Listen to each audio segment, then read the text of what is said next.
They say certain moments carve themselves into your memory like glass sharp, permanent, and impossible to forget. For me, it was that dinner. The clinking of silverware, the soft hum of the chandelier, and my father's voice a low leaden weight in the pit of my stomach. We need real investors, not people who know nothing about money. My brother Luke laughed, pouring himself another glass of wine. Yeah, maybe earn some real cash first, sis. I didn't say a word. I just turned on the TV behind me, and there I was, on screen, the youngest female investment banker in New York. The silence that followed was a physical, heavy presence. My father's hand froze halfway to his glass. My brother's smirk faltered. And in that strange, suspended moment, I felt something inside me shift, not anger, not pride, just finality. But to understand that moment, you'd have to know what came before it. I grew up in a family where money was the measure of worth. My father, Robert Clark, ran Clark Manufacturing, a family business that produced industrial machinery for over 30 years. He built it from nothing, and he made sure everyone knew it. At every dinner, every holiday, every conversation, the topic always found its way back to his achievements, the contracts, the profits, the expansion. My brother Luke was his golden boy. By 28, he was already a senior manager in the company. He dressed like Dad, talked like him, even shared his dismissive smirk whenever I mentioned something that wasn't related to real business. And then there was me, Emma Clark, the disappointment wrapped in politeness. The one who didn't belong in boardrooms or behind machines. The one who was too soft for the business world. After college, I didn't join Clark Manufacturing. I took a job at a small financial firm in the city. To my family, it wasn't a career. It was playing with numbers on a screen. My father told me once, real people build things you can touch. Machines, factories, not dreams. He said it like advice, but it landed like judgment. That night, the night everything changed, was supposed to be a celebration. Luke had just finalized a partnership deal, and Dad invited everyone over to the house in Greenwich. My mother, ever the peacemaker, made her famous baked apple pie and kept smiling even as she sensed the tension crackling under the polite conversation. So Emma, Dad began, between bites of steak, "How's your little finance hobby going?" I smiled tightly. "It's not a hobby, Dad. I've been working on some major accounts lately." He chuckled. "Sure, but you know handling other people's money isn't the same as earning it. You'll understand someday." Luke chimed in, his tone dripping with amusement. "Yeah, Em, when you've got an actual paycheck worth bragging about, maybe then you can talk about investments." Mom shifted uncomfortably but said nothing. That was always her role, to soften blows that never stopped coming. I looked between them, trying to decide whether to defend myself or just swallow it down like I always had. But that night I was tired. Tired of playing small so they could stay comfortable. So instead I said quietly, "Actually, you might want to see something." I picked up the remote and turned on the television. The channel was CNBC. And there I was, sitting across from the anchor, smiling, confident, the headlines scrolling beneath: Emma Clark, the youngest female investment banker in New York, net worth, estimated at $8 billion. Luke almost choked on his drink. What the hell? Dad stared at the screen, eyes narrowing, trying to process what he was seeing. My name, my face, my title. The anchor's crisp voice cut the heavy stillness, forcing my father to look at the screen as the words scrolled beneath my face. Emma Clark's rise from a mid-level analyst to one of New York's most influential investment bankers has redefined what leadership looks like in finance. Her firm, Aurora Capital, now manages multi-billion-dollar portfolios focused on ethical investing. I muted the TV and set the remote down gently beside my plate. For once, no one spoke. I could hear the faint ticking of the antique clock on the wall, the one Dad had bought after closing his first million-dollar deal. Back then, it had symbolized success. Now it just filled the silence between us. Dad finally broke it. "You started a company?" "Yes," I said evenly. 3 years ago. We specialize in sustainable investment and capital restructuring." Luke scoffed. "You mean charity?" I met his eyes. "No, profit with purpose. Something Clark Manufacturing could have used before it started bleeding money last quarter.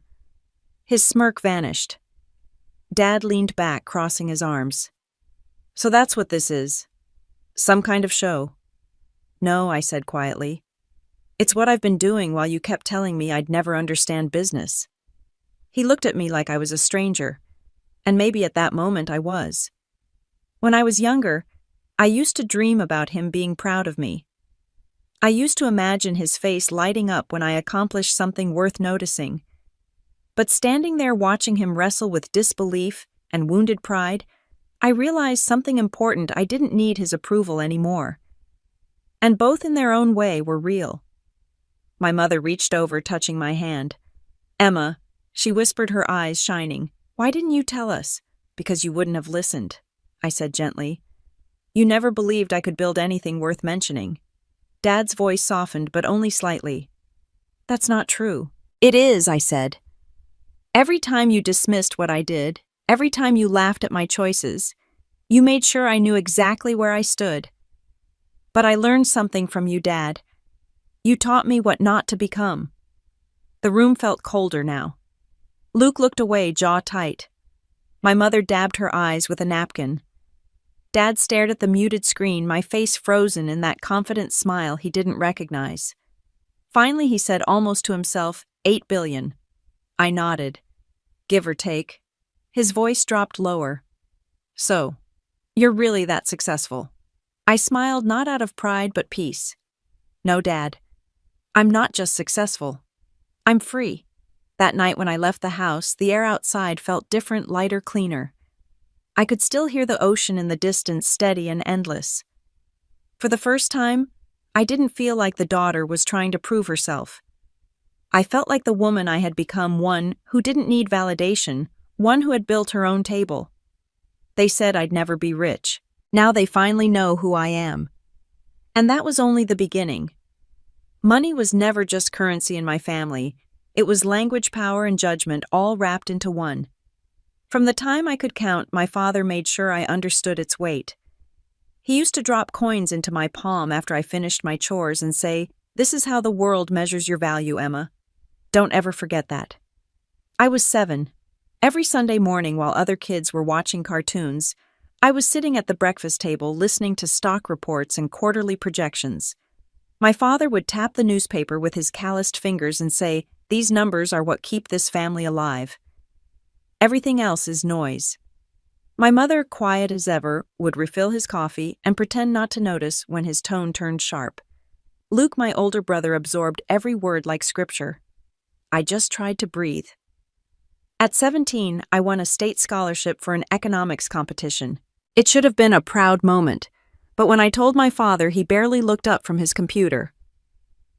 Economics is theory, he said. Real business happens when you can touch it, build it, sell it. I plan to study finance, I replied. He snorted. You can't build anything with finance. I remember standing in the doorway clutching the acceptance letter to Columbia, the blue ink trembling in my hands. Dad. I said quietly, finance builds futures. He didn't answer, just went back to typing. That was the day I realized he didn't just doubt me, he refused to see me. College was my escape, but even there his voice followed me. I took double majors in finance and computer science, working 2 grueling part-time jobs just to pay the rent and utility bills. I skipped meals, traded sleep for experience, and interned during every summer. My first apartment near Chinatown was small and dark, the smell of cheap takeout and ambition permanently trapped in the stairwell. It was a shoebox, but it was mine, the first space truly free of his judgment. Every report card, every internship certificate I mailed home with hope. The replies were always the same. Proud of you. But when are you coming back to work at the company? Luke, meanwhile, was climbing fast at Clark Manufacturing. Dad called him the future. He called me the dreamer. When I graduated, Dad offered me a job in accounting. Not finance, not strategy. Accounting. You'll learn how real money moves, he said. I turned it down. That was our first real fight. He slammed his coffee mug down so hard it cracked. "You're throwing away a guaranteed future," he yelled. "I'm building my own," I said.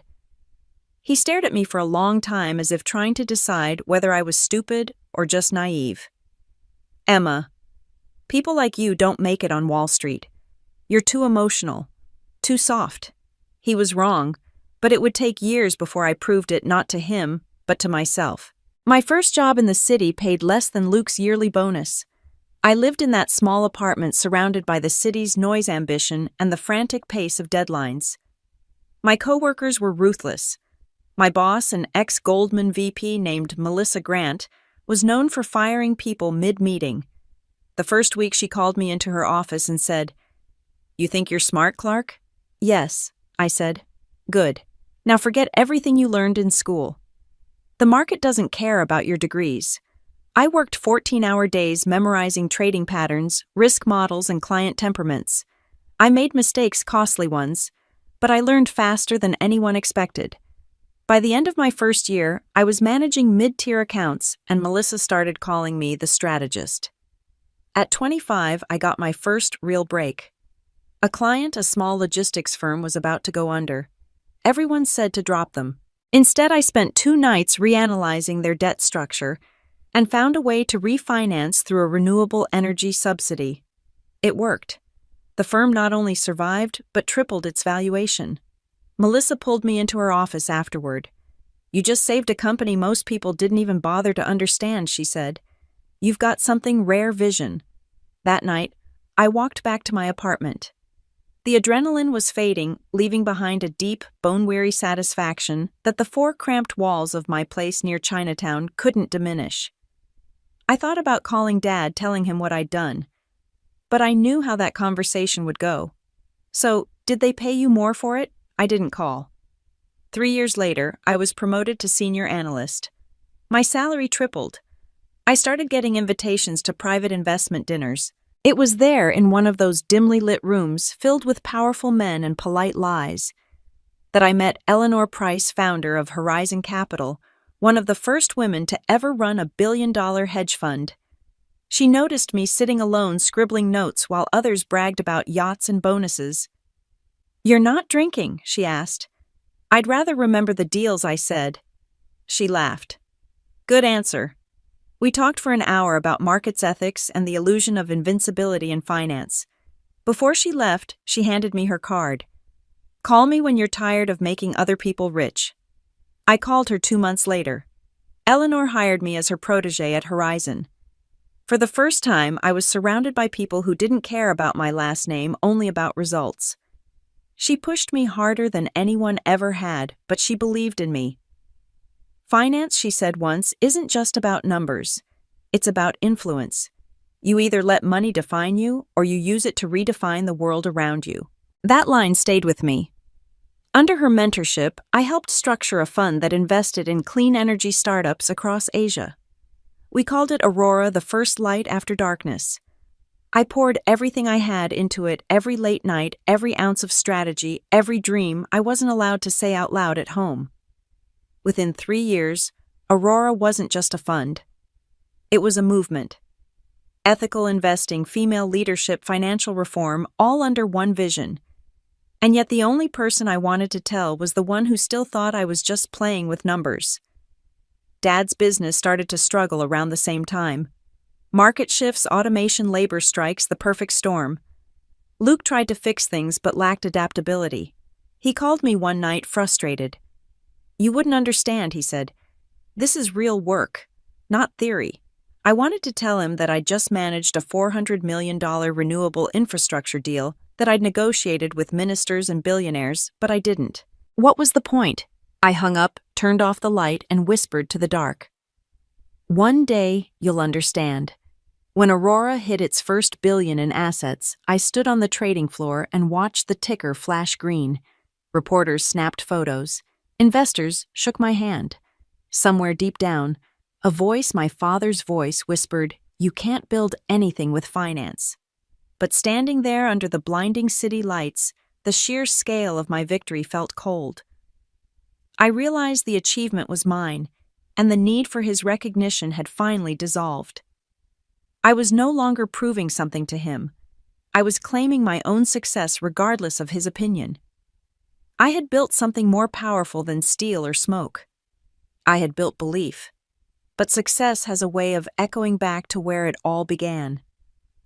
The night I went home for Luke's promotion dinner, the same night Dad made his infamous remark about real investors, wasn't random. It was destiny's symmetry.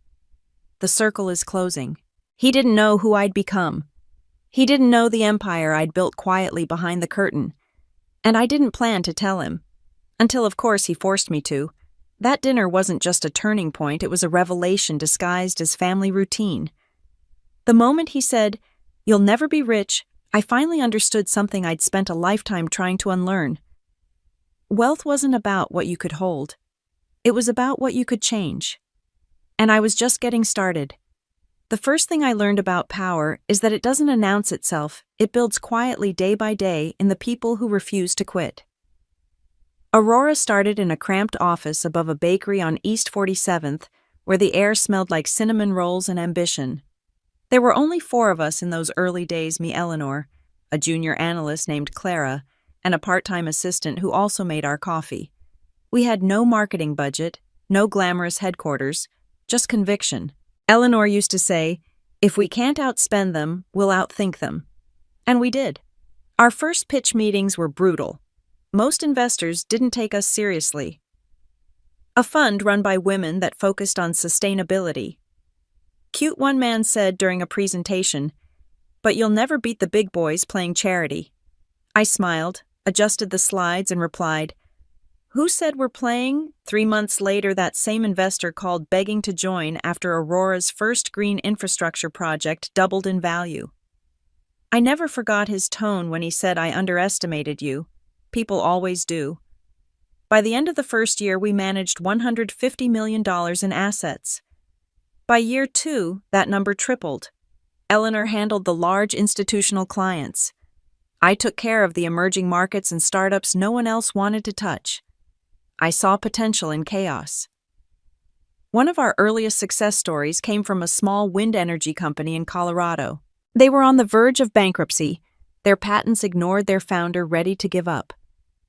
I spent a week living out of a motel, analyzing every inch of their balance sheet, meeting with their engineers, and reworking their business model. When I finally convinced Aurora to invest, even Eleanor was skeptical. 6 months later, that company's valuation skyrocketed. We sold part of our position and made enough profit to secure Aurora's first major expansion. Eleanor called me into her office afterward. "You've got something I can't teach," she said, her eyes gleaming. "Instinct. The kind of thing men call luck because they don't understand it. For the first time in my life, I felt seen not as a daughter, not as an underdog, but as a strategist. The media caught wind of Aurora's rise. Articles started calling us Wall Street's quiet revolution. Interviews poured in. I hated cameras, but Eleanor insisted. Visibility, she said, is part of leadership. I still remember my first live interview. The host asked, "What makes Aurora different from traditional firms?" I answered, "We invest in people, not pedigrees. We look for potential where others see risk." That quote made the headline the next morning. Clara became my right hand. She was brilliant, quick, empathetic, and loyal. Late nights, we'd sit on the office floor surrounded by reports, pizza boxes, and empty takeout containers. She'd say, "Do you ever think about what your dad would say if he saw all this? Probably that it's not real business." I'd joke. But deep down, I wanted him to know. Still, I kept my world-divided family on one side, finance on the other. When Aurora crossed its first billion in managed assets, we threw a small celebration in that same tiny office. No champagne, no speeches, just laughter, takeout, and a sense of something bigger than ourselves. Eleanor raised her glass of sparkling water and said, "To those who build their own table." The next morning, she called me into her office. "It's time," she said. "You're ready to lead your own division." I blinked. "What do you mean?" She smiled. "You've been running Aurora's heart for 2 years already. I'm giving you the helm. Co-CEO. I sat in stunned silence. "Eleanor." "I can't." "You can," she interrupted. "You've earned it. You've built it. That was the day I officially became the youngest female investment banker to lead $1 billion fund in New York. The recognition came fast: magazine covers, conference invitations, speaking engagements. Everyone wanted to know how I'd done it. I always gave the same answer, by remembering where I started. But behind every success story lies a secret. Mine was that every achievement came with a whisper in my head, my father's voice. You'll never be rich. You can't build anything with finance. It fueled me even when I pretended it didn't. 6 months after my promotion, I received an invitation to speak at a finance summit, the same one my father used to attend when Clark Manufacturing was booming. His name was still on the list of sponsors, though the company's market performance had been declining for years. The irony wasn't lost on me. Eleanor encouraged me to go. "You're not that scared kid anymore," she said. "You're the headline now." I walked into that grand ballroom in a tailored navy suit, the lights blinding, the cameras flashing. I talked about ethical wealth responsibility and how true innovation came from diversity of thought, of background, of experience. The applause that followed was thunderous. Afterward, a familiar voice stopped me near the exit. "Emma Clark." I turned. It was one of my father's old business associates, Mr. Reiner. He stared at me with disbelief. I had no idea Robert's daughter was Emma Clark. He must be proud. I smiled politely. "You'd think so." He frowned. "You two aren't in touch." "Let's just say we operate in different economies." Later that night, alone in my hotel room, I stared out at the city lights. The skyline shimmered like a vivid tapestry of everything I'd fought for: independence, validation, purpose. But beneath it all, I felt a hollow ache. I'd built an empire my father would never understand, and somehow that made victory feel like loss. Clara called. "You killed it today, boss." I laughed softly. "Thanks. Eleanor said Forbes wants to feature you next month. How does it feel?" "Strange," I admitted. "Like I climbed the mountain, but the view isn't what I expected." She was quiet for a moment. "Maybe it's not about the view," she said. "Maybe it's about who gets to climb after you." Her words hit harder than I expected. The next morning, Eleanor handed me a sealed envelope. "For you," she said. Inside was a note written in her elegant cursive: "Power is responsibility. Use it well, and it will build others. Abuse it, and it will be your ruin. Choose the first path always."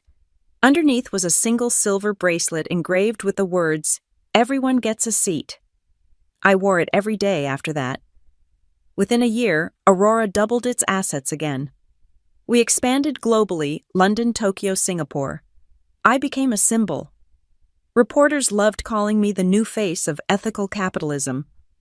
I was just trying to create the kind of place I'd always wanted to belong. But with every spotlight comes a shadow. Success brings attention, and attention brings people who remember you, sometimes with veiled demands. The night I received a message from my brother Luke, it felt like a ghost from a life I'd left behind. "Dad's company's in trouble," it read. "He won't admit it, but the numbers are bad. Can we talk?" I stared at the message for a long time before replying. "Sure," I typed. "Dinner next week." And just like that, the past began finding its way back to me. The universe, it seemed, was preparing for the next test.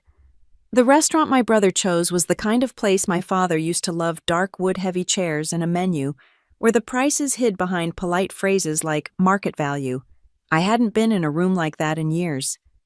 The last time was probably one of his company dinners where the wine flowed, the laughter was loud, and I sat quiet at the edge of the table, pretending not to hear the jokes about the kid who thought spreadsheets could save the world.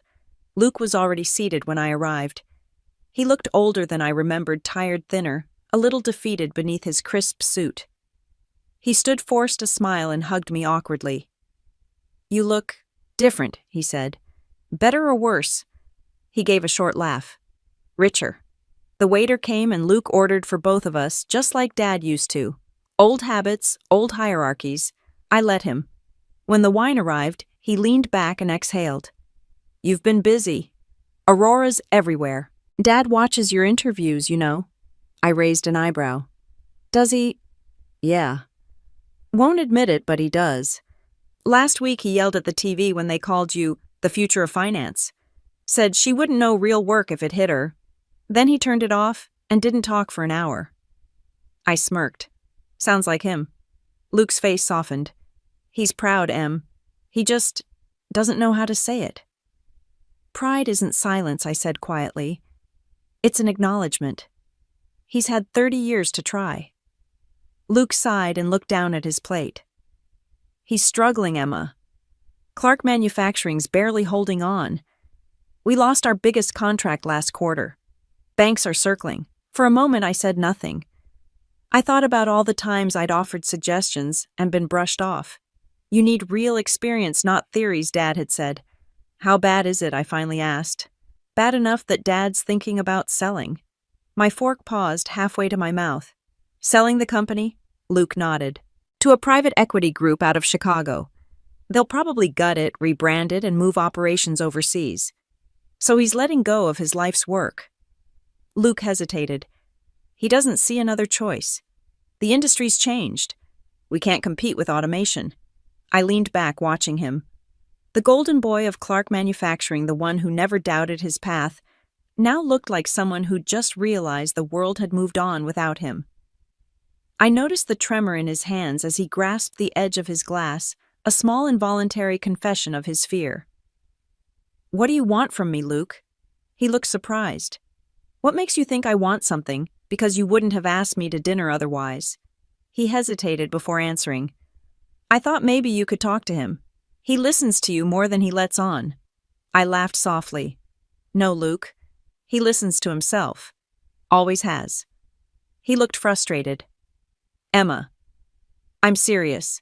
If the company goes under, it won't just be him. Hundreds of people will lose their jobs.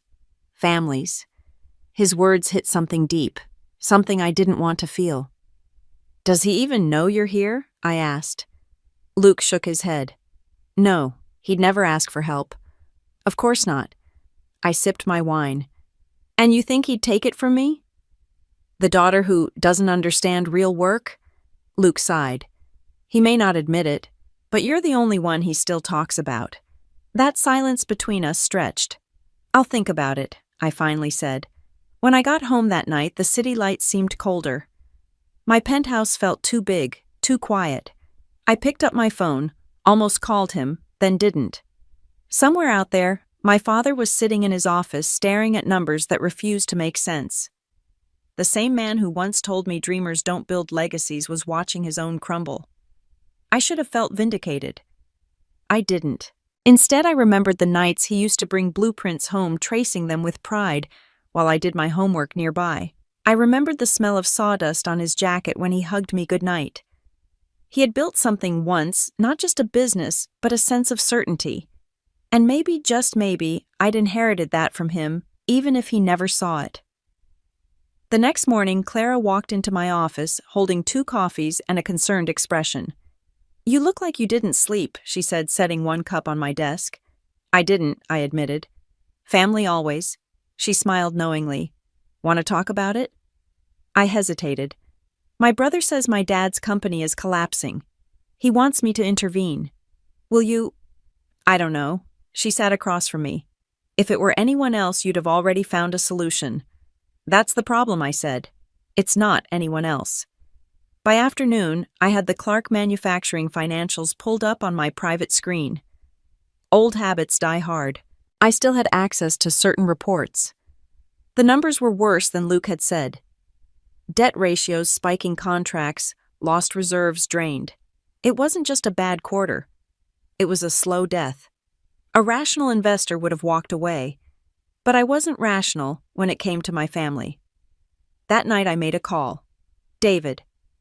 I said when my portfolio manager answered, I want you to look into acquiring a position in Clark Manufacturing quietly, through Delta Holdings. He paused. That's your private vehicle. Yes. Keep it off the radar. I want to see if there's still something worth saving. Understood, he said. What's your target? Enough to have a voice, but not enough to be seen. Over the next few weeks, I funneled capital through 3 shell entities. Bit by bit, share by share, I became a silent partner in my father's empire. He never knew. At first, I told myself it was business, But the truth was simpler. I couldn't stand watching him fail. Not after everything, not even after his words. Every time Aurora grew stronger, I had this private guilt that the one man I wanted to impress might lose everything he built while I was saving everyone else. It's strange the way we seek forgiveness without ever hearing the words "I'm sorry." The night before Clark Manufacturing's board meeting, I got a message from Luke. "Dad's announcing the sale tomorrow. It's over." I stared at it for a long time, then opened my laptop and called David. "Cancel the liquidation," I said. "We're increasing our position by another 15%, effective immediately." There was a pause. "That'll make you one of their top shareholders." "I know." "Emma, does your father know who you are?" I smiled faintly. "Not yet." When I closed my laptop, the reflection staring back at me in the glass wasn't the daughter he remembered, it was the woman he'd never imagined. Maybe he'd never understand me. Maybe he never needed to. Because this time I wasn't doing it for his approval. I was doing it to prove that you can build something real even out of the ruins of what once dismissed you. And soon, whether he was ready or not, he was going to find out exactly what I had built. The conference room at Clark Manufacturing smelled the same as it always had: varnished wood-stale coffee and pride. I hadn't been inside that building in almost a decade yet. Everything felt frozen in time. The receptionist still greeted me with that polite confusion of someone who recognized the face but not the authority behind it. "The meeting's about to start," she said. "Are you here with your father?" I smiled. "Something like that." Inside, the boardroom buzzed with nervous conversation. My father stood at the head of the long oak table, gray now at the temples, his presence still commanding. Luke sat beside him, flipping through a folder of reports he clearly didn't want to read aloud. Around them were the same board members who'd once looked past me as if I were a secretary bringing coffee. "Thank you all for being here," my father began, his voice echoing through the room. "We're here to discuss a difficult but necessary transition. After 30 years, Clark Manufacturing will be entering acquisition talks with—" He didn't get to finish. A man from the far end of the table, Gerald from the investment group, raised his hand. "Before we proceed, Mr. Clark, we've received a notice this morning regarding a major shareholder adjustment." My father frowned. "Adjustment, yes," Gerald said, glancing at his papers. 3 entities have increased their combined ownership to just over 38%: Delta Holdings, Epsilon Ventures, and Zeta Capital Partners. My brother shifted in his seat. "Never heard of them." "They're institutional investors," Gerald explained. "Private, quiet, long-term." My father straightened.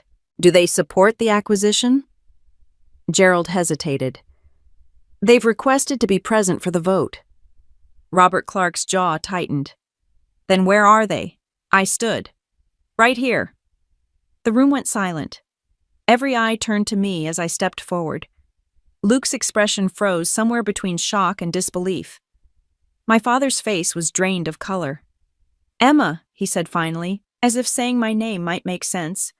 I placed both hands flat on the table, the silver bracelet Eleanor had given me, engraved with "Everyone gets a seat," glinting under the chandelier light.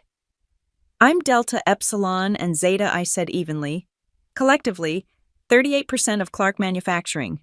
The papers in his hands trembled. "That's impossible." "It's not," I replied. "You can check the filings." Gerald looked from me to the documents in front of him. "She's correct," he said softly. "The SEC records confirm her as a beneficial owner." Luke pushed back his chair. "You're joking." "This is no joke," I said. "I began investing 8 years ago. Quietly. While you told me I'd never understand real business." My father's voice cracked. "Why would you—" "Because someone had to," I interrupted. "While you were drowning in debt while the company was bleeding capital, I was the one keeping it afloat. Through shell investments, credit restructuring, and bridge financing." You never bothered to question. The room was so quiet, I could hear the hum of the ceiling lights. "You?" Luke said, his voice rising. "You're the reason the company survived the pandemic crash." "Yes," I said simply. "And now I'm the reason it still exists." My father leaned on the table, his knuckles white. "Why didn't you tell me? Would you have listened?" He opened his mouth, but nothing came out. 8 years ago, I continued, I offered ideas for diversification. You laughed. You said I should stay in my lane, let the men handle real business. So I did. I built my own. And when yours started to collapse, I used it to save you. The old guard on the board shifted uncomfortably. None of them met my eyes. You've been financing us, one asked. Yes, I said. But not anymore. Not like this. I came today to make something clear. Clark Manufacturing doesn't need to sell to survive. It needs to evolve. My father looked up, confusion and anger battling in his eyes. You're suggesting a takeover? No, I said softly. I'm suggesting a transformation. Luke slammed his hand on the table. You can't just waltz in here and take control. This is Dad's company. Correction, I said, turning to him. It's our company. And right now, I own more of it than both of you combined. His mouth fell open, and for the first time, my father didn't defend him. The board members murmured among themselves. Gerald cleared his throat. Ms. Clark, with your current holdings, you have effective veto power over the acquisition. What do you intend to do? I'm vetoing the sale, I said. Effective immediately. Shock rippled through the room. My father's voice was low but trembling. You'll undermine everything I built. No, Dad, I said, meeting his eyes. I'll save what's left of it. You taught me to build things that last. That's what I'm doing, but not at the cost of integrity. He shook his head slowly, his voice breaking. You think this is revenge? It's not, I said. Revenge would have been letting you fall. This is mercy. After the meeting, I stayed behind while the board filed out in silence. My father didn't look at me as he gathered his papers. The proud man who'd once seemed invincible now looked visibly smaller, human, defeated. Why Emma? He asked again. Why didn't you tell me sooner? I exhaled. Because I wanted you to see me. Not just the daughter, not just the disappointment. I wanted you to notice me before you needed me.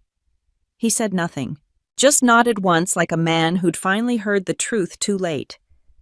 As he left, Luke stopped at the door and looked back at me. You know he'll never forgive you for this. I met his gaze. Then I guess forgiveness isn't what I came for. That night I sat in my office at Aurora staring at the city skyline. The weight of what I'd done settled over me, not guilt, not triumph, just the quiet gravity of consequence. Clara appeared at the door holding 2 cups of tea. How bad? She asked. Bad enough, I said. She set the cup beside me. You did the right thing. I don't know if that's what he'd call it. Then maybe it's time he learned what right actually looks like. I looked out the window, the reflection of the skyline glowing in the glass. For years I'd been the invisible daughter, underestimated, ignored, dismissed. Tonight I'd become something else entirely. The power behind the curtain, the hand that could save or sink an empire. The silent investor. And the silence for once was mine to control. The next morning, headlines exploded before I even opened my eyes. Clark Manufacturing acquisition halted after surprise investor intervention. My phone buzzed, non-stop reporters, analysts, even former classmates pretending they'd always believed in me. Aurora's PR team was in chaos, fielding calls about conflicts of interest. And somewhere I knew my father was reading every word. I made coffee, ignored the noise, and stared out my window at the Manhattan skyline. The city had a strange way of rewarding ruthlessness, even when you hated being ruthless. By the time I arrived at the Aurora office, Clara was waiting, holding her phone like a bomb. You're trending on every platform, she said. Silent investor has over 1 million posts. I sighed. Great. Just what I needed, fame for doing the right thing. Emma, she said carefully, your father went on record this morning. He told the Financial Chronicle that you blindsided him. He called your actions a hostile takeover disguised as family duty. I froze. He said that. Clara nodded. They quoted him word for word. I felt a sharp, cold sting in my chest, not anger, just the quiet recognition of his pride. He was doubling down, protecting his pride, even if it meant turning me into the villain. Let them think what they want, I said. I didn't do this for headlines. Clara hesitated. You might have to address it anyway. Aurora's board is nervous. They think your family's drama could reflect on us. I almost laughed. A woman saves a dying company and suddenly it's a drama. Later that day, my father's assistant called.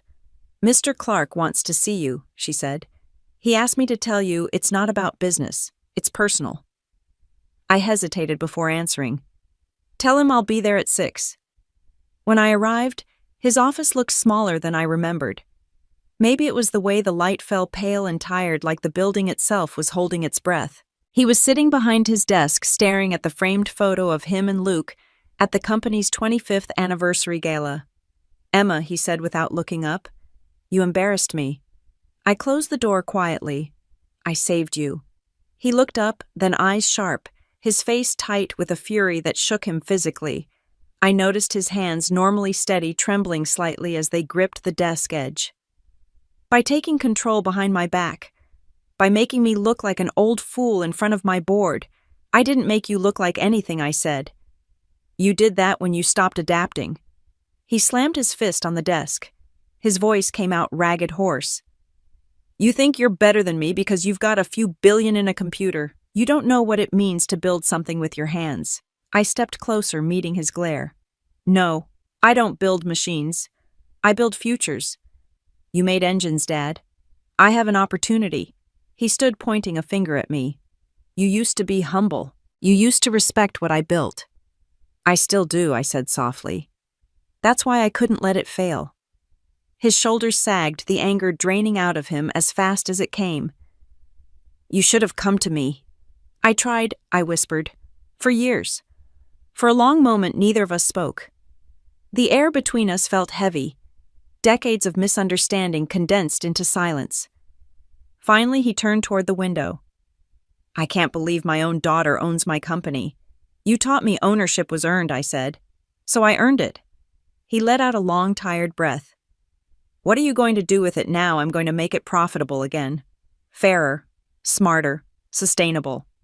He shook his head. You'll undermine it with all your idealism.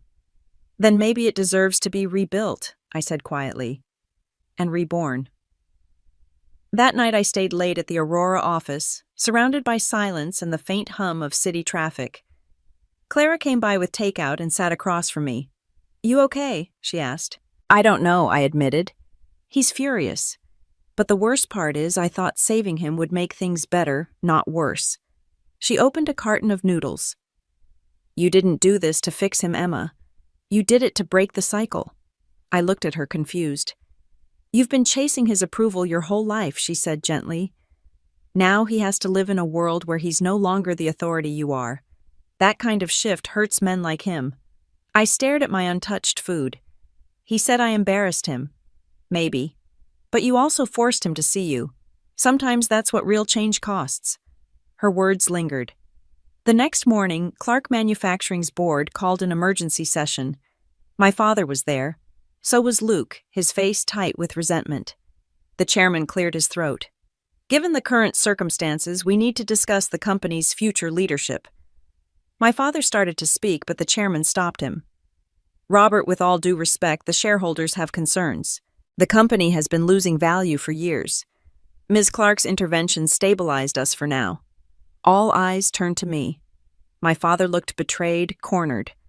Luke looked at the floor. The chairman continued. Ms. Clark, would you consider stepping into an advisory role? Your financial acumen could help guide the restructuring. I paused, feeling the weight of what that meant. I could finally take the seat I'd been denied all my life. But at what cost? I'll do it, I said. On one condition, we rebuild from the ground up. Fair pay, modern tech, environmental responsibility. Clark Manufacturing becomes Clark Industries, a symbol of progress, not decay. My father exhaled sharply. You're changing everything. Yes, I said. That's the point. The chairman nodded. Motion approved. And just like that, my father's legacy became mine to protect or redefine.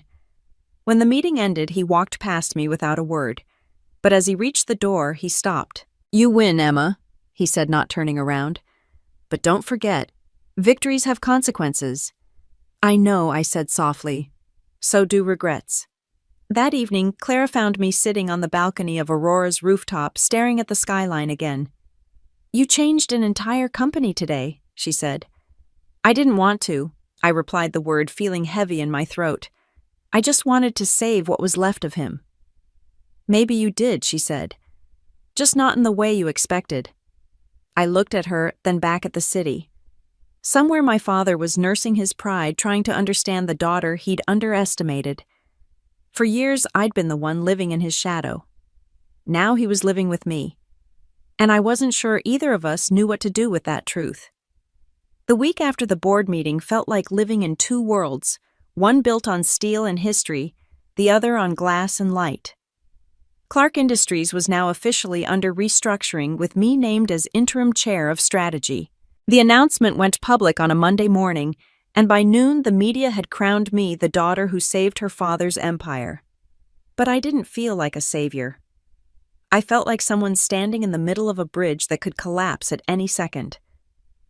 I thought about the articles calling me a savior, and the irony felt like a punch to the gut.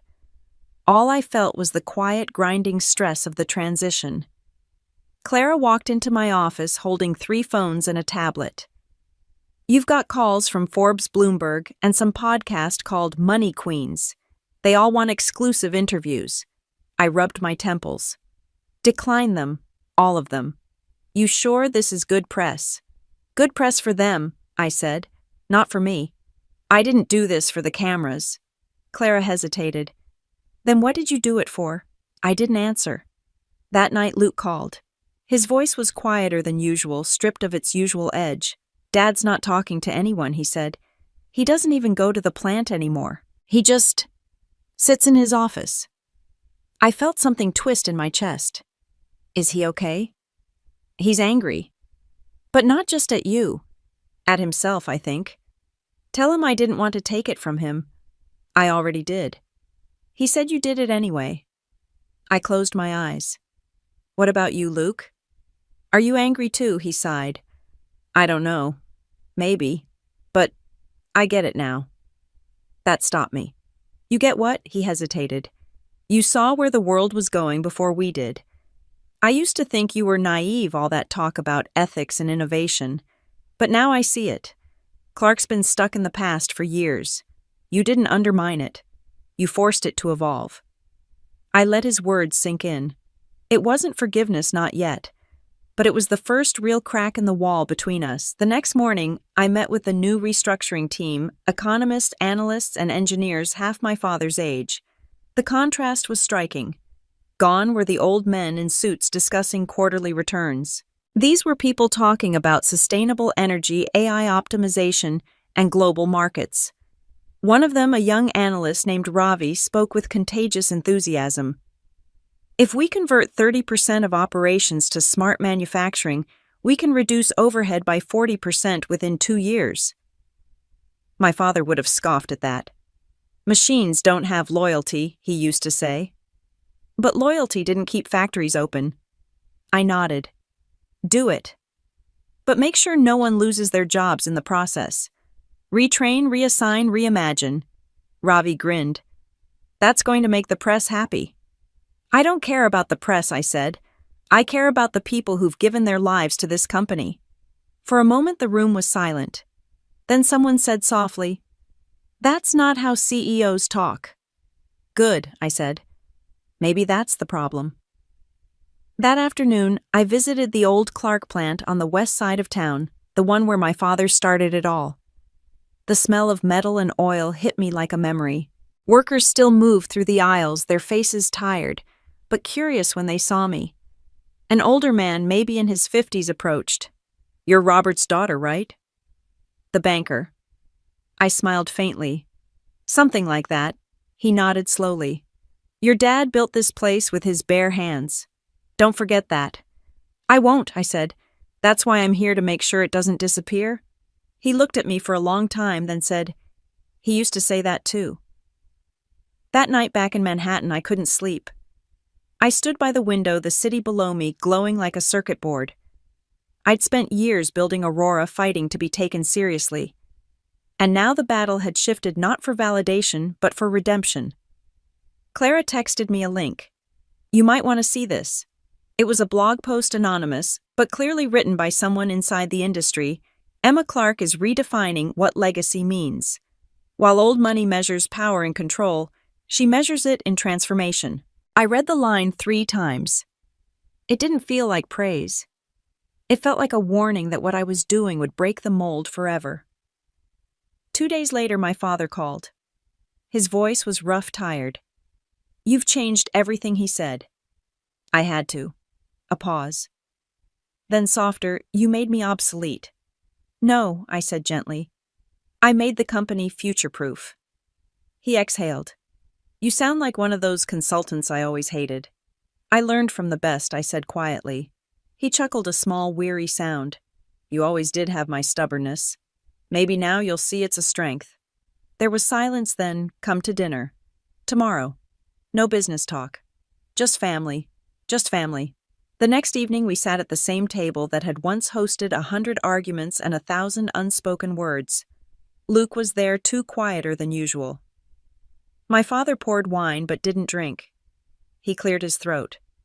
"I don't like how things happened, but I respect the result." It was as close to an apology as I would ever get. "Thank you," I said. He looked at me, eyes tired, but clearer than I'd seen in years. "You know, when you were a kid, you'd sit on the floor of my office with your notebooks and say you were going to be the boss of money. I thought it was a phase. I guess it wasn't." He smiled faintly. "No, you just chose a different kind of workbench. For a while we ate in silence, not awkward, but peaceful. The kind that comes after storms."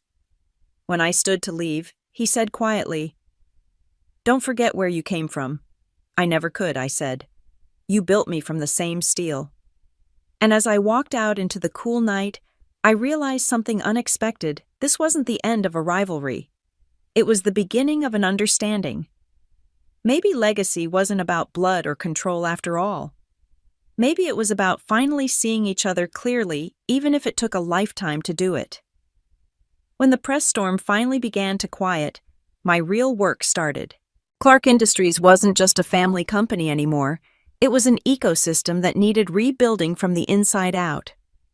Every outdated process, every shadow deal, every neglected employee file felt like a crack in the foundation of something that had once stood proud.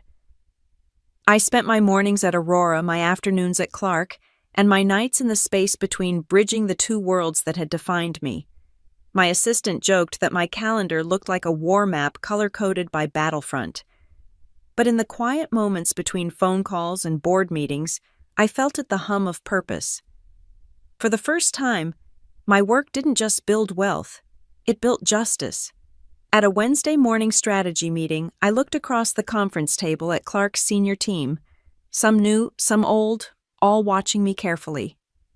"We've spent 30 years chasing competitors," I said. "Now we lead. Not by price, not by volume, but by principle." One executive, a man named Jacobs, who had worked with my father since the beginning, folded his hands. "Principles don't keep the lights on, Ms. Clark. Profit does." "Then we'll do both," I replied. "Profit with integrity isn't a fantasy. It's the future. The investors who understand that will stay. The ones who don't, we let them go." The room was quiet. It was the same silence I used to hear when I was dismissed. But this time I owned it. After the meeting, Jacob stopped me in the hallway. "You sound just like Robert, you know. Back when he started this company." I turned, surprised. "Really?" He nodded slowly. He used to say things like that. Believed he could build something that outlasted him. Then the world changed, and he started playing defense. I thought about that for a long time after he left. I realized I didn't set out to change finance. I just wanted to prove people could matter, that caring wasn't a weakness. That evening I met with my mentor, David Chin, the man who'd handled my investments since the beginning. We met at a small rooftop bar overlooking the East River, the skyline shimmering like a circuit board of potential. "You've caused quite a stir," he said, sipping his drink. "Half of Wall Street wants to work with you. The other half wants to undermine you." "Story of my life," I said. He smiled. "You've turned Clark into something much bigger than your family." Do you know how many founders call me asking for introductions to you? I blinked. Introductions to me? Yes. They're calling you the new conscience of capital. I laughed. That sounds ridiculous. Maybe. But you're building something real. You're showing people what power looks like when it's used differently. His words sank in slowly. Power used differently. Maybe that was what all of this had been leading toward, not revenge, not redemption, but redefinition. 2 weeks later, I was invited to speak at a finance summit in San Francisco. The last time I'd stood on a stage like that, I was an anonymous voice behind other men's success. This time my name was on the banner. The moderator introduced me as Emma Clark, founder of Aurora Financial and acting chair of Clark Industries, one of the youngest billionaires redefining ethical finance. I looked out over the audience rows of faces bright with curiosity and skepticism. When I was 25, I began. My father told me I'd never be rich. He said I didn't understand money because I cared too much about people. He was wrong, not about caring, but about the conflict. A ripple of laughter moved through the crowd. I learned that compassion and capital don't have to cancel each other out. The problem isn't money, it's what we teach people to do with it. As I spoke, I saw heads nodding. Executives, founders, even competitors. For once, they weren't just listening. They were understanding. Afterward, dozens of people approached me, some with ideas, some with admiration, some just to shake my hand. Among them was a woman in her 60s, her hair silver, her voice trembling. "My son worked at Clark before the layoffs last year," she said. "You rehired him last month through your new apprenticeship program. He says it changed his life." I felt something warm bloom in my chest.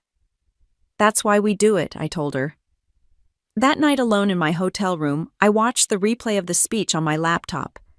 My phone buzzed with messages, congratulations, offers, requests. But one name caught my eye, Dad. The message was short. "Saw your speech. You sounded like you believed every word. Proud of you." I stared at the screen for a long time before replying. "You taught me what belief costs. I just decided to pay it differently." He didn't respond, but he didn't need to. The silence between us finally felt peaceful.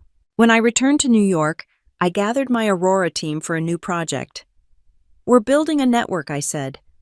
"A coalition of founders, investors, and workers who believe business can be better, fairer, smarter." Clara raised an eyebrow. "Like a foundation, more like a movement," I said. "A blueprint for companies that actually value people as much as profit."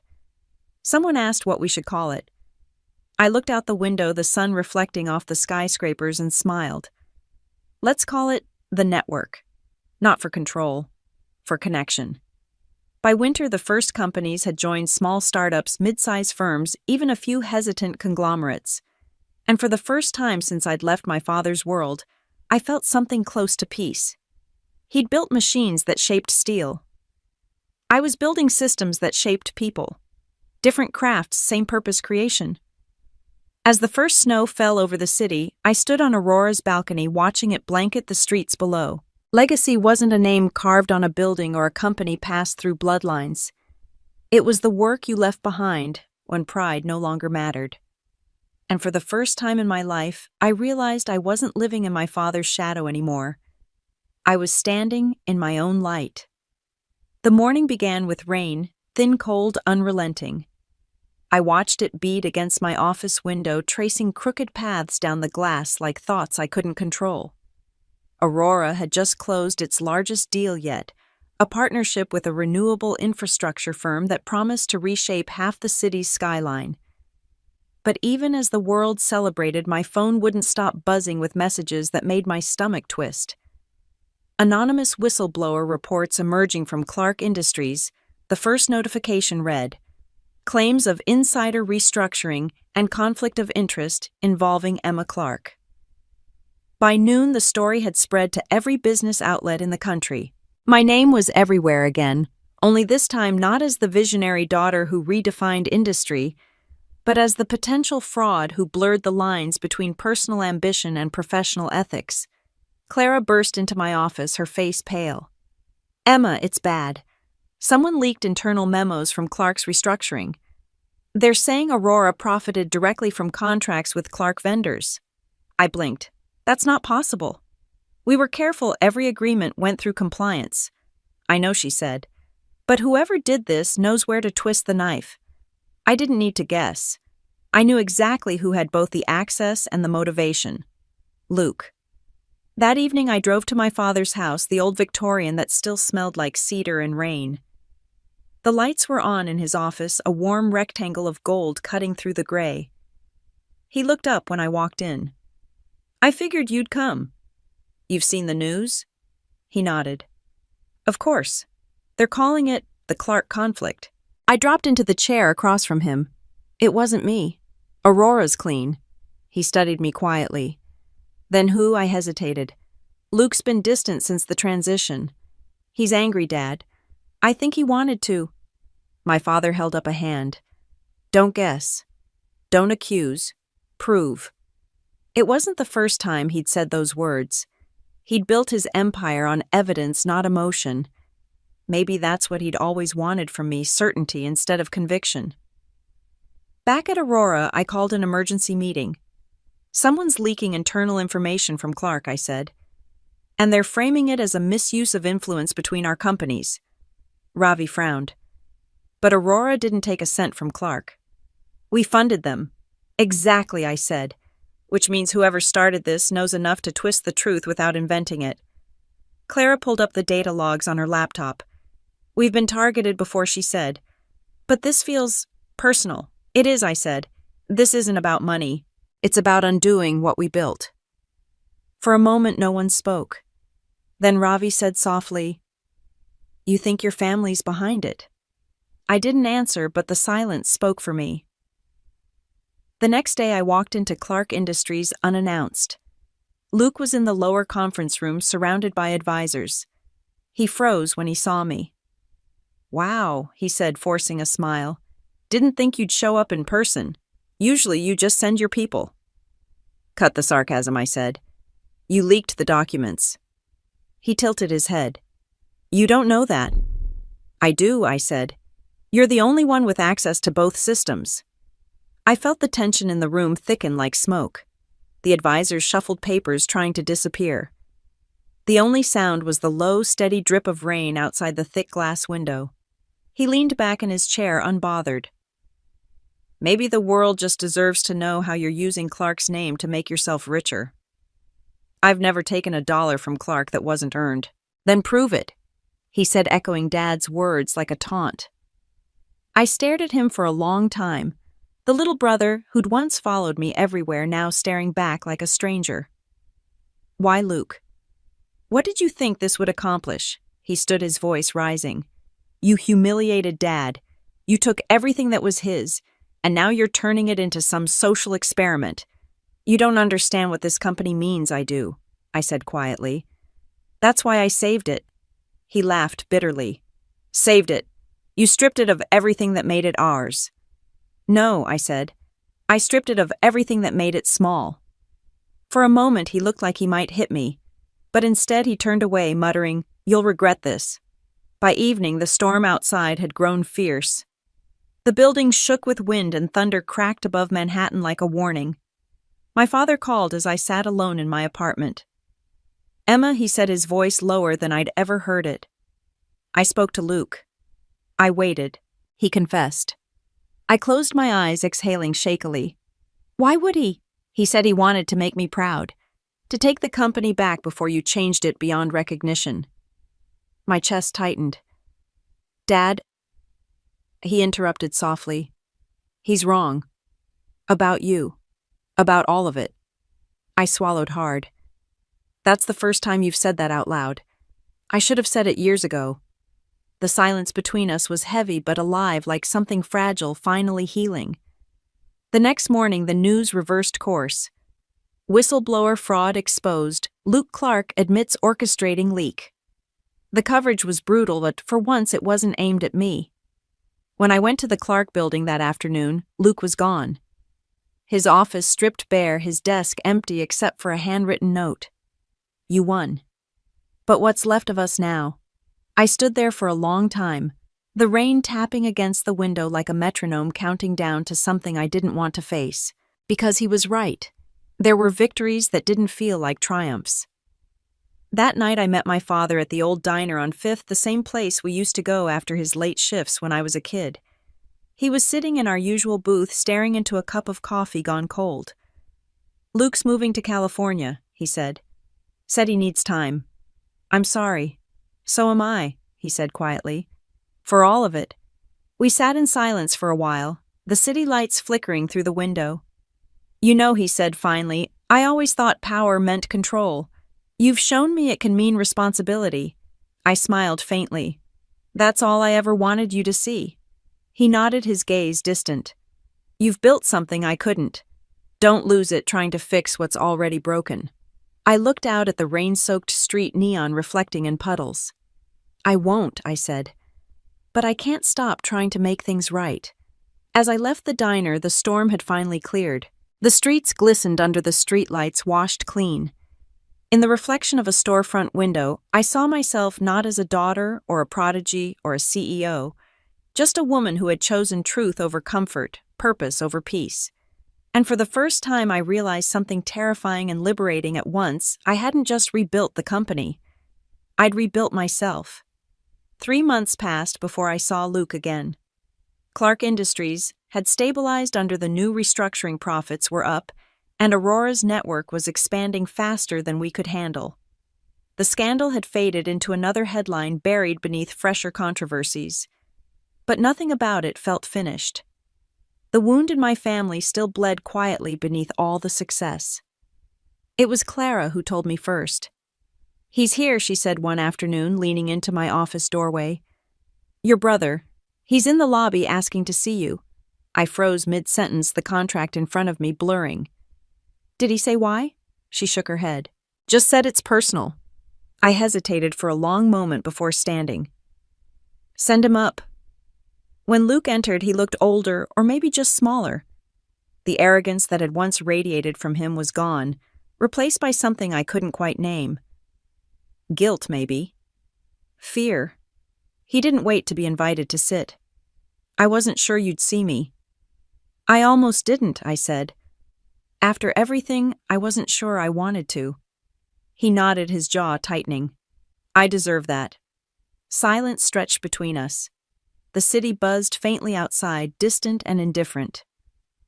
"I came to say, I'm sorry," he said finally. "I studied with him for what, the leak, the lies, or the part where you tried to ruin me just to prove you were the better heir." He winced. "All of it. I thought I was protecting the family. Protecting Dad. From what I asked. From me." He hesitated. "From losing everything. From you taking it all and making us irrelevant." I leaned back, my voice calm but sharp. "Luke, I didn't take anything.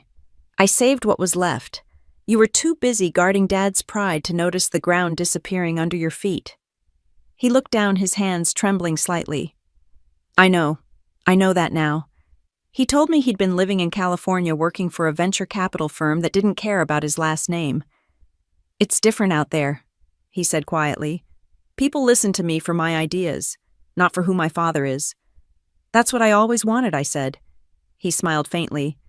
"Yeah, well, I had to lose everything to understand why you wanted it." For the first time, there was no anger in his tone, just exhaustion.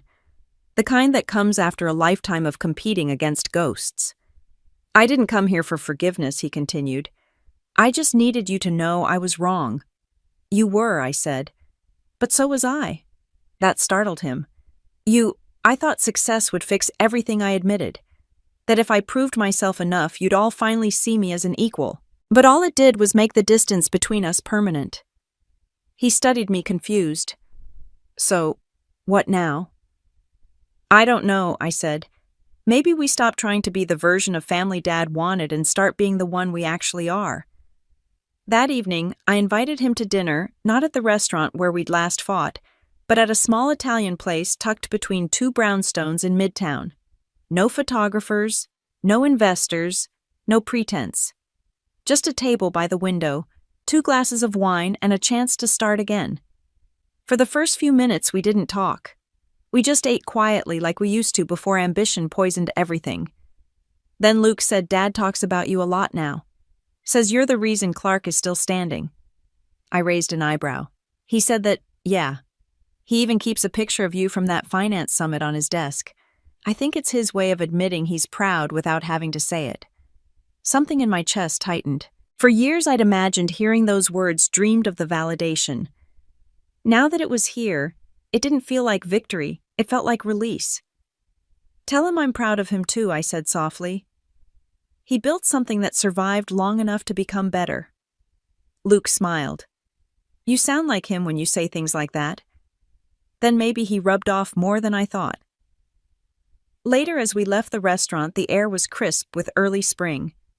Streetlights shimmered against the wet pavement, and for the first time in years, we walked side by side without tension. Emma, he said suddenly, why didn't you ever tell us what you were building all those years? I smiled faintly. Because you would have laughed. He frowned. Maybe.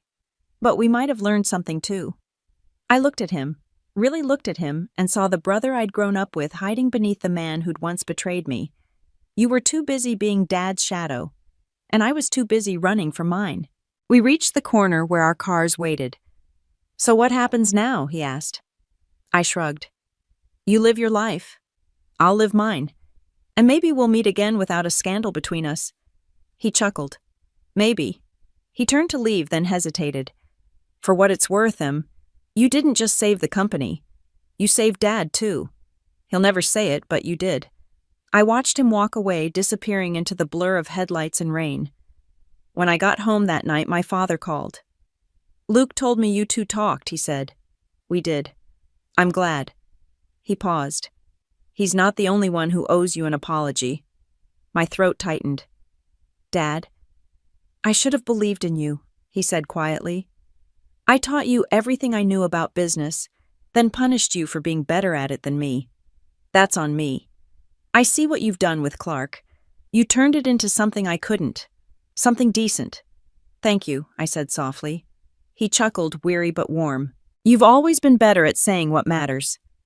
When the call ended, I sat for a long time staring out at the skyline. For years I'd fought to be seen, to be heard, to prove my worth. And now in a single conversation, everything I'd been chasing finally found me. I breathed, finally free. The next morning, Clara entered my office with 2 coffees and a grin. Guess what she said? Your father just joined the network. I blinked. What? He's listed Clark Industries as a founding partner. Said he believes in responsible innovation. His words, not mine. For a moment I couldn't speak. Then a strange, disbelieving laugh bubbled up, the kind that felt like a lifetime of holding my breath finally released. Looks like he finally understands, I said. Understand what Clara asked. That money can build walls or bridges, I said, picking up the coffee. And I think finally we're building the same thing. As I looked out the window, the morning sun broke through the clouds, washing the city in light.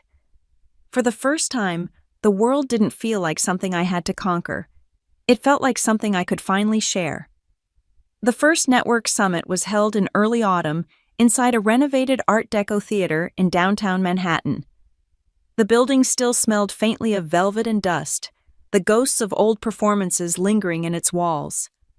Now, instead of applause for actors, it echoed with the buzz of conversation between investors, entrepreneurs, and workers' people who for once belonged in the same room. When I stepped onto the stage, I could feel the energy shift. The lights hit my face and 1,000 eyes followed. I wasn't nervous anymore. I was anchored. This wasn't about proving myself. It was about what we'd built together. Good morning, I began. 3 years ago, I walked into a boardroom where I was told I didn't belong. Today, we're building boardrooms where everyone belongs. Applause rippled through the crowd. It wasn't loud or forced, it was genuine. The kind of sound that comes from recognition, not admiration. The network isn't a charity, I continued. It's not a rebellion either. It's a realization that success without empathy isn't success at all. It's noise. And we've all heard enough of that. I caught sight of my father in the front row, seated beside Clara and Luke. He wasn't clapping yet, but he was listening. That was more than I could have hoped for 3 years ago.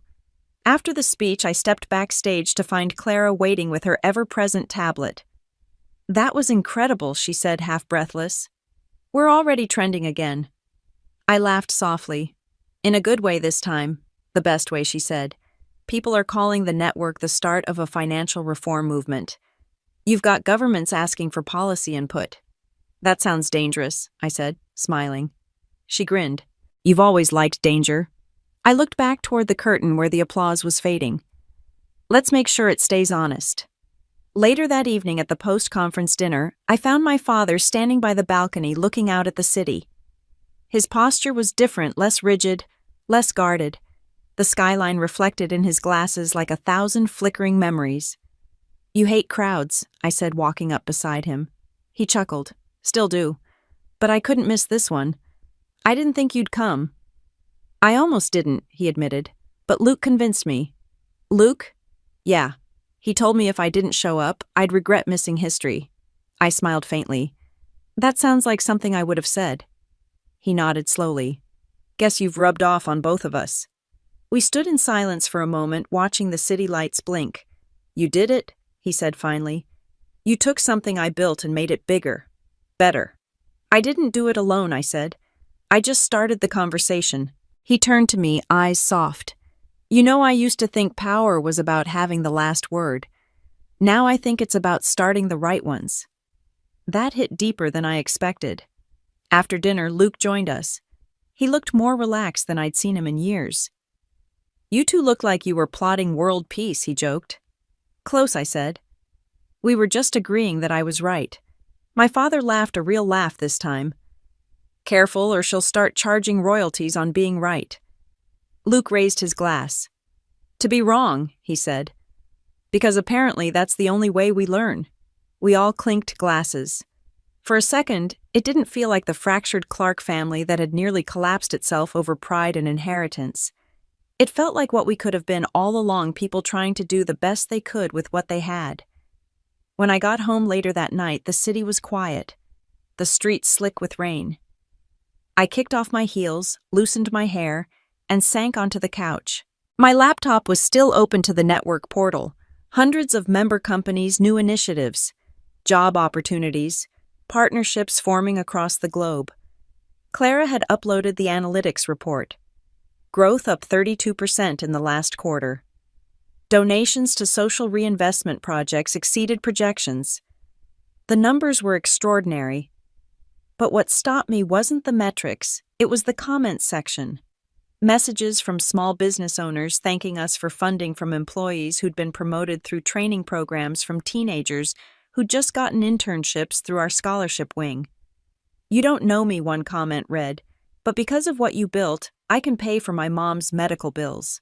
Another said, "The apprenticeship saved my small business from collapse. This is how finance should work." I sat there staring at those words until my vision blurred. That's when I realized something that had eluded me through every victory and every revenge success means nothing if it doesn't ripple beyond you. The next morning, I found myself walking to the river. The air was crisp, the sky streaked with pale gold. I thought about the journey, about the nights I'd stayed awake building Aurora from nothing, about the humiliation, the fight, the confrontation at Clark Industries, about my father's silence and my brother's betrayal. It all felt like a lifetime ago. A jogger passed music leaking faintly from her earbuds. A man threw breadcrumbs at pigeons. The world went on, indifferent to every headline I'd ever made. And maybe that was the point. I took out my phone and called my father. He answered on the second ring. "Emma," he said, his voice warm. "You okay?" "Yeah," I said. "I was just thinking. Maybe it's time for me to step back from Clark." He didn't respond right away. "Are you sure about that?" "Yes. I've built what I needed to build." "It's your turn again." He chuckled softly. "You make it sound like we're passing a torch." "We are," I said. "Except this time it burns cleaner." He was quiet for a moment. "I'm proud of you, kid." "I know." As I hung up, the morning sun finally broke through the clouds, spilling across the river like liquid gold. I stood there breathing in the moment, the kind of calm that doesn't come from triumph, but from release. I'd spent years chasing respect, love, vindication. But standing there, I realized the truth I'd been too stubborn to see. I didn't need to prove anything anymore. The story wasn't about revenge. It never had been. It was about redemption. And sometimes redemption means walking away not in defeat, but in peace. It was snowing the night the network opened its first headquarters, a restored brownstone in Tribeca with wide glass windows and an oak door that still smelled like history. Inside, laughter filled the hallways as people from every walk of life gathered: engineers, bankers, social workers, founders, janitors. The kind of mix that would have baffled the old world of business my father came from. I stood at the top of the staircase watching them arrive. It was strange to think how far this all had come from that one dinner table argument years ago, the one where my father had said, "You'll never be rich." He was wrong about that, but not in the way he thought. Because standing there surrounded by people building something larger than any fortune, I realized wealth had never been the goal. Freedom had. Clara appeared beside me holding 2 glasses of champagne. "You did it," she said. I smiled. "We did it." She looked around at the crowd. "Do you ever miss it?" "Miss what?" "The fight," she said. "The proving, the pushing, the revenge." I thought for a moment. "No," I said finally, "because that wasn't living. That was surviving." My father arrived late, of course. He always did. But when he walked through the door, the whole room seemed to notice. The older employees from Clark Industries greeted him like an old friend. The younger ones whispered his name as if he were a legend. He found me at the base of the staircase, the crowd parting unconsciously around him. He was wearing the same gray coat he'd owned for 20 years. "Nice place," he said, looking around. "You could have used marble floors, though." I grinned. "Don't start." He chuckled, but then his voice softened. "You've built something remarkable, Emma." "So did you," I said. "I just picked up where you left off." He nodded, his eyes glinting with something between pride and peace. Maybe that's what every parent really hopes for. I hesitated before asking, "Do you ever think about that dinner, the one where you told me I'd never be rich?" He smirked. "I remember. You had that look on your face, the one that says, 'You're already proving me wrong.'" I think I was more hurt than angry, I admitted. "You made me believe my dreams were too big." He looked at me carefully. "And now? Now I know you were just afraid. Afraid I'd go farther than you." He didn't deny it. He just smiled and said, "Looks like I was right to be." We both laughed, and for the first time it wasn't tinged with old pain. Later, as the evening unfolded, Luke joined us. He'd just flown in from California, hair longer, face calmer. He hugged me first, then Dad. "You two look not like people who used to fight over quarterly reports." Dad raised an eyebrow.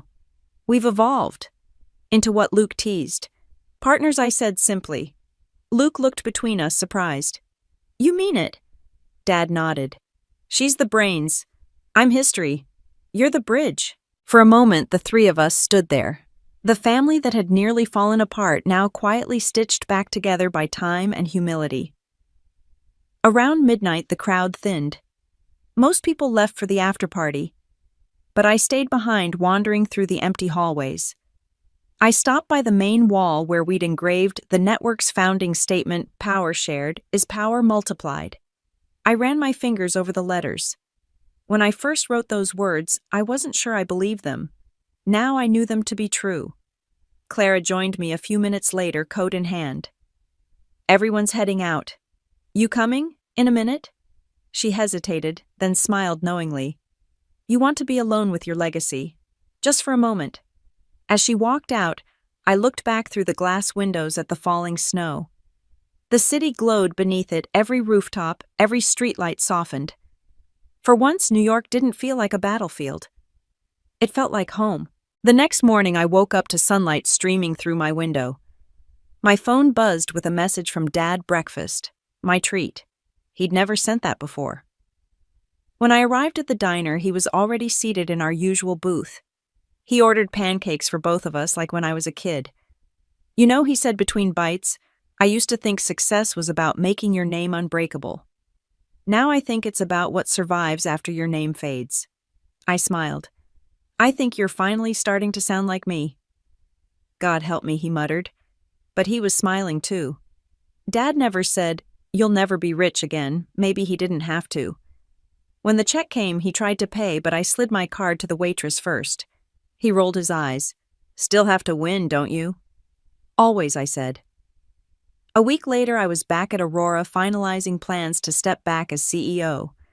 The company didn't need me the way it once had. That was the point. Clara would take over operations. Ravi would lead strategy. The future was theirs to shape now. Before I left the office for the last time, I stood by the window one more time. The city moved below faster, louder, endless. But for once, I didn't feel the need to chase it. I'd done my part. That evening, the network broadcast its first live mentorship program. My father watched from his office, Luke from California, Clara from the headquarters downtown. I watched from home, curled on the couch with tea and the quiet hum of accomplishment.